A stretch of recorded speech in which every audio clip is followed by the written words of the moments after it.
Nick Central with Tom Cruise, and you've got the film Cocktail. A fire top! A white fly! Angel cat! Dirty mother! Can I have what I ordered? All right! You are in training. I'm in training for stardom. Ah! Shaken but not stirred, this pair are about to take Manhattan's nightlife by storm. Starring Tom Cruise and Brian Brown next Tuesday at 9 on Central. Cocktail. To some it's a drink, to others it's a way of life. Britain's biggest furniture sale. Schreiber Rigid Kitchens up to 70% off. Schreiber Bedrooms down by up to 55%. All at the MFI sale. Papa? Nicole! Some are happy with sheer power. Others prefer more refinement. Happily, you can now have both.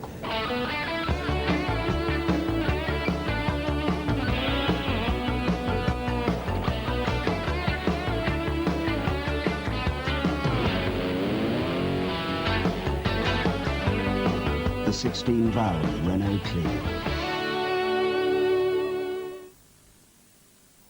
Only vegetables from now on, Gran. My body's a shrine. Nonsense, dear. You look lovely. I mean, I'm a vegetarian. Oh, that's nice. It's not nice. It's a serious commitment. Sounds like an excuse to eat your mother's vegetable moussaka. Yes. I hope you're enjoying my Weight Watchers moussaka. Yes, Mum, but I'm not eating it because I enjoy it. Strange child. Vegetable moussaka from Weight Watchers from Heinz. How are the running costs kept down in this store? Well, working with East Midlands Electricity, a heating and cooling system was designed that's very effective and energy efficient. It's because of the electric heat pumps. Someone's used their loaf. East Midlands Electricity have really done a good job. They're the team you can trust, you know. I was just about to say that. Steady on, young man. East Midlands Electricity, the team you can trust.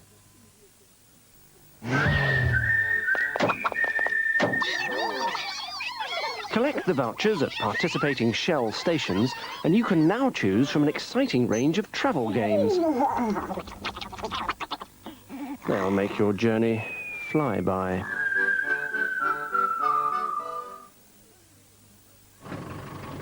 Thank you. And you won't forget to put the rubbish out Thursday evening. No. You've got to come very early on Friday morning. Yep. And you won't forget to let the cat out. No. Or the cleaning lady in. Yep. No. You will be all right, won't you, darling? Probably. Training for a young man is snow. Oh, you're a lovely wee thing. Do you feel alright? You're a lovely thing.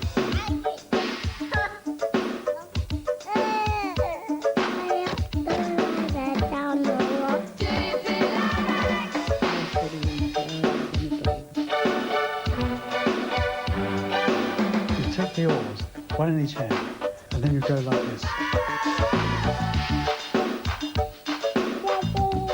If ever you need extra vitamins, here's one name you can always turn to.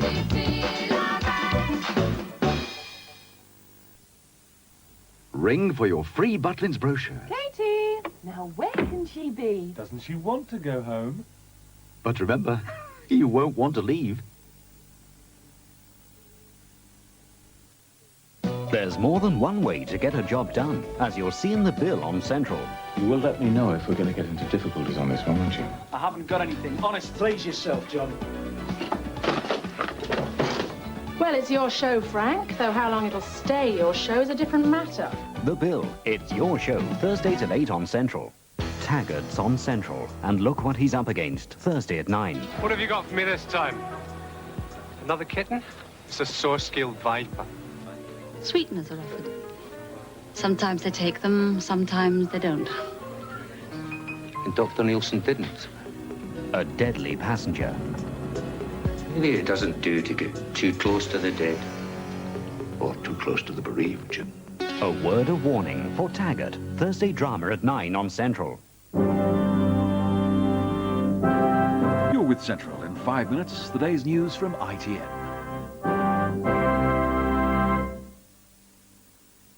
There now follows a party political broadcast by the Conservative Party. January 1992. Labour is so keen to get into power that they've been making lots of promises. Adding up the cost of all the promises Labour have made to date, it comes to an astonishing £35 billion extra a year. Where would they get this money?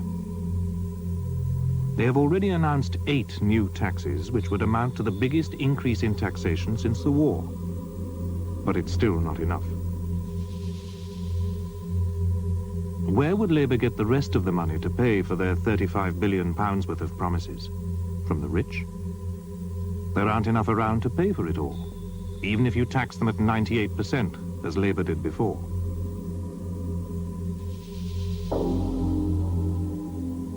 So Labour would have to come up with something else. Something that would hit everyone. To pay for Labour's promises, the average taxpayer would end up being hit by an extra £1,000 tax bill. Unbelievable?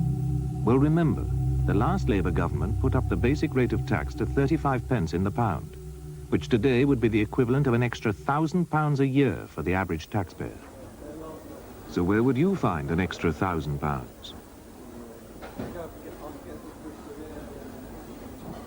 You could give Labour an extra £1,000 a year simply by cutting spending on food and groceries by £20 a week.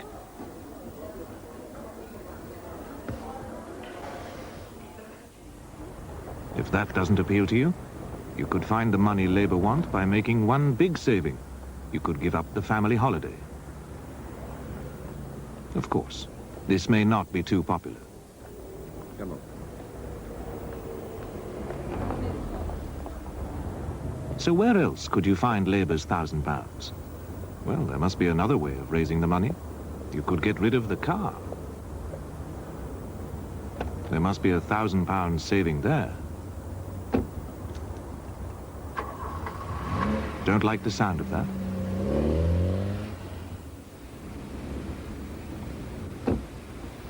All right. You could keep your car, but give up your evenings. Do some minicabbing. You could get the work by dropping circulars from door to door.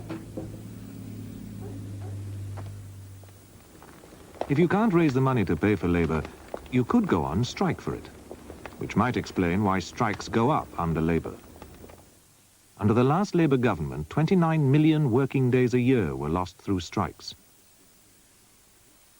Last year, with the Conservatives, we had the lowest level of strikes for 50 years. But striking doesn't work, as we all remember. So what about doing some extra work? How would you feel about putting in a few extra hours to pay for Labour's promises? Maybe a farmer should spend a few more hours out in the fields. What about a busy fireman? Would he like to put in an extra shift or two to pay for Labour's promises? What about you? You? Surely someone is prepared to labour more for Labour. Surely teachers just have to take some extra classes in the evening, couldn't you? Well, nurses could always work a few extra hours, couldn't they? Fortunately, Labour's tax bombshell need never happen. The world recession has made it tough for all of us in Britain. But with taxes down, interest rates down, strikes down, and inflation down, Britain is now poised to gain most when the world recession ends. The last thing it needs now is more taxes from Labour.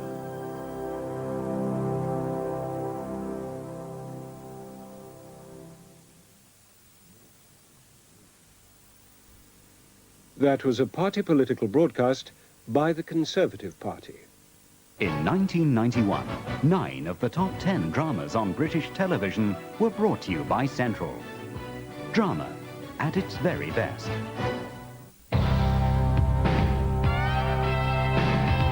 with Central and News at 10.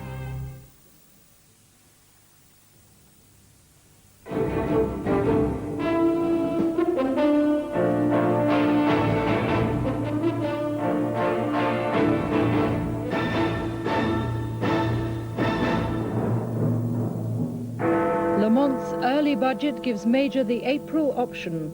Coalition crisis in Dublin as Haughey denies phone tapping. Train door deaths inquiry highlights maintenance failures. Ulster undercover agent admits conspiracy to murder. And primary schools are told go back to chalk and talk.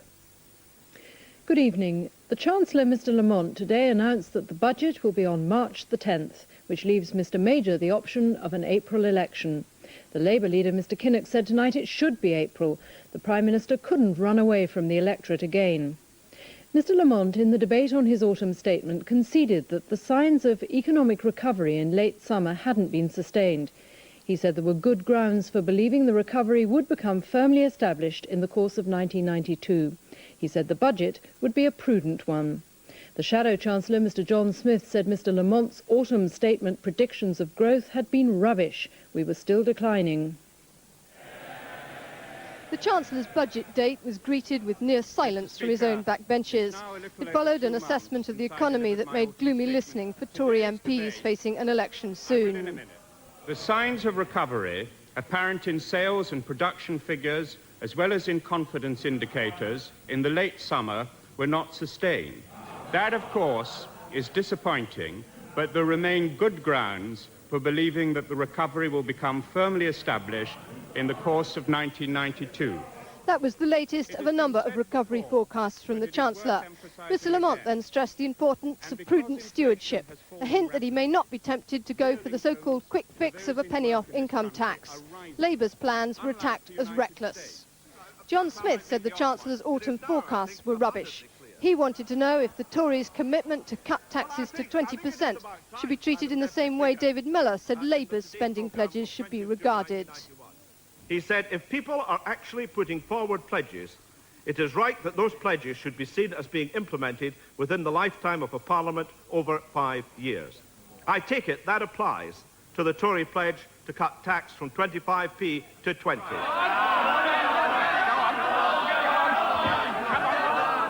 Answer, answer, shouted Labour backbenchers. It's always been made clear, every time that we speak about that, that that is not a pledge that is time. Absolutely, absolutely. And that when the time is right, further progress will be made towards that objective. The Liberal Democrats said the autumn statement was out of date. It's like trying to navigate the railway system with a Soviet-style railway timetable, which bears no resemblance at all to the trains that actually run. Leaving the economic skirmishing on one side, for the Prime Minister seeing Hong Kong's governor tonight, the time for a decision on the election is fast approaching. But with the budget on March the 10th, John Major has still left room for manoeuvre. He could choose the weekend after the budget at a party rally in Torquay to say he's going to the country on April the 9th. The campaign would be short, and before it began, the government would have to rush a finance bill through the Commons, probably on March the 16th, to implement their budget. A series of economic indicators, including unemployment figures, will be published in the run-up to polling day. And poll tax bills will start arriving in late March. Or John Major can wait until April the 6th to announce the election will be on May the 7th, the same day as the local elections in England, Scotland and Wales. There would be economic news early in the campaign, which would run over Easter. The Labour leader says he thinks it'll be April. The Prime Minister ducked a June election. He dodged a November election. Surely he cannot run away from the electorate in April. The country needs an election so that we can get on with the business of building for recovery. For the Prime Minister, calling election day is now going to involve some fine judgment. Many Tory MPs and local parties now simply want to get on with it. And it's clear that if John Major feels he can plump for April the 9th, then that would be his preference too. But a number of his cabinet colleagues are still backing May. They feel that that will give more time for the drop in mortgage rates to work through the economy. Joe Andrews, News at 10, Westminster.